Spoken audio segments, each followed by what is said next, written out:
I have no problem listening to whatever latest development that's taking place in the United States. It's very easy. Dr. Elizabeth Cohen just reports on the latest progress happening in the vaccine development across the globe. There is a new player whose name is AstraZeneca, who's been working with Oxford University in the United Kingdom to develop the coronavirus vaccine.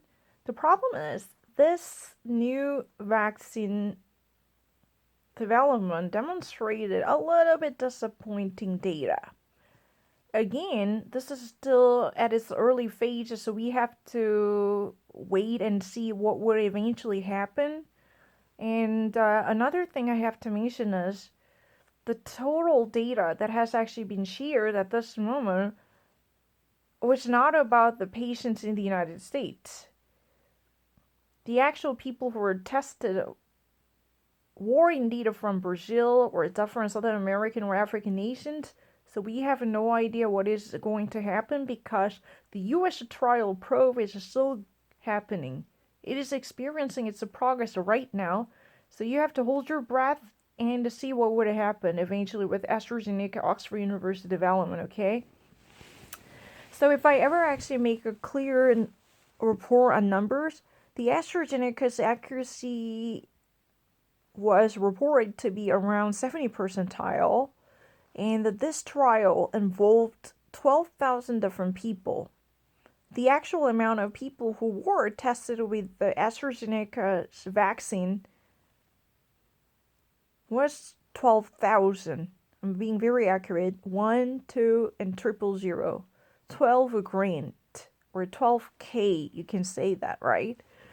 But this is a little bit disappointing and humble in comparison with the major rivals, leading actors in the medical sector, Pfizer and Moderna.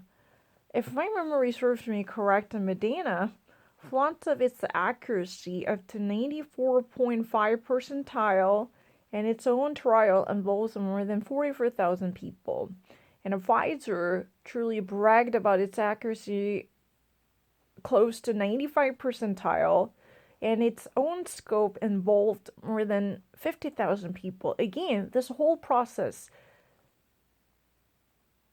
would have been much accurate if the trial entailed a greater amount of people. Here, the more is the better, okay? Because, this is really a data science. If you really actually conduct your data to canvas a greater amount of people, then you can actually deposit greater confidence in the accuracy and the exactitude of your data. The data mining process definitely demands greater number of samples, right? Another question was asked by the moderator Brianna Keller. She actually, was wondering about the timetable for this vaccine distribution, just like the rest of the people. She really liked to know the earliest date when people could actually be vaccinated, just average people. And Dr. Elizabeth Cohen said that she literally questioned the multiple authorities inside the system. She literally asked the multiple people, her team, tell the truth, and her crew, questions almost a variety of people inside the system. And if you can actually reduce the scope down to two major figures, it could be Dr. Anthony Fauci, head of the National Institute concerning the infectious disease, and Dr. Shanghai, who's been the head of the Warp Speed, the coronavirus task force at the White House, right? These two people, and also there was a CDC director, Robert Redfield, but she didn't actually mention this person. But according to two different major figures who actually can carry influence in this system, right? Their words can carry weight as long as a public health policy and the coronavirus management, right? If you ever actually bring the case one by one, then Dr. Fauci said he really believes by the letter of the month of December, those people who must be vaccinated at all costs, like those senior citizens or workers in healthcare sector, they're likely to be immunized.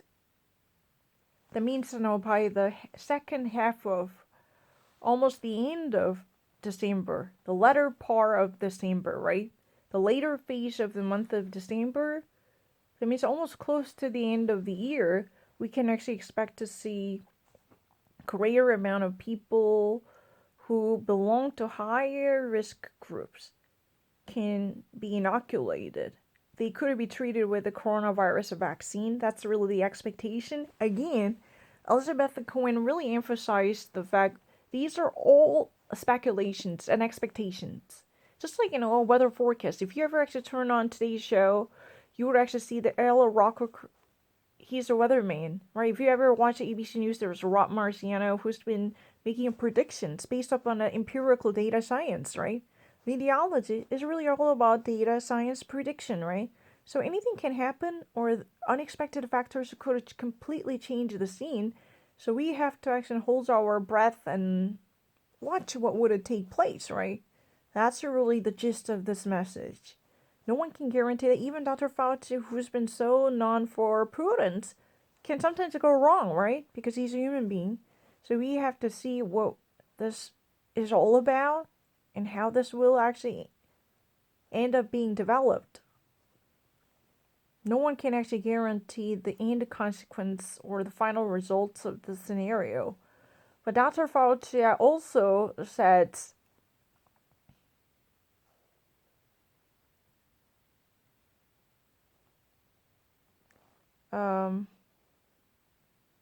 by the month of April in 2021, the majority of average folks, without discrimination, they're likely to be vaccinated, or they could actually gain access to vaccines if they want. Again, Dr. Fauci made this statement when Elizabeth Cohen and her crew asked about the progress. He said he believes that this type of procedure will take place by the month of April in 2021. That means average folks who do not necessarily belong to high risk groups, they can finally gain access to vaccines. That's likely to be the case. That means they could be eligible for vaccination if they ever want to. And the Dr. Shenga from the Warp Speed Task Force team, he also made another statement to Elizabeth Cohen because she asked about the question. She was in search of answers from different authorities. She asked him about the question, and the answer was, he said he believes by the month of May, almost like 70 percentile of Americans could possibly be immunized. This was really the prediction made by Dr. Shanghai in charge of the Warp Speed. Almost 70 percentile, this is a huge majority, right? It's not mere majority, but more than half of Americans can actually ever be inoculated. They can actually claim that they were immunized. They can actually carry the antibodies implanted from the vaccine materials. I just actually made a lengthy statement because I wanted to be very sure about the very information hidden underneath the sentences. Sometimes if I just actually mimic the very words used by them, people say, oh, you didn't really understand what that was about. So I'm actually making it excessively lengthy and verbose and voluble statements. Please bear with this type of nastiness. I'm not having any difficulty, but it's really understandable. And yeah, because those two major figures were already questioned by Elizabeth Cohen and her team from the CNN journalism. That's really the reason what she actually said. We questioned multiple facts. Again, this was just mere predictions, just like weather forecast.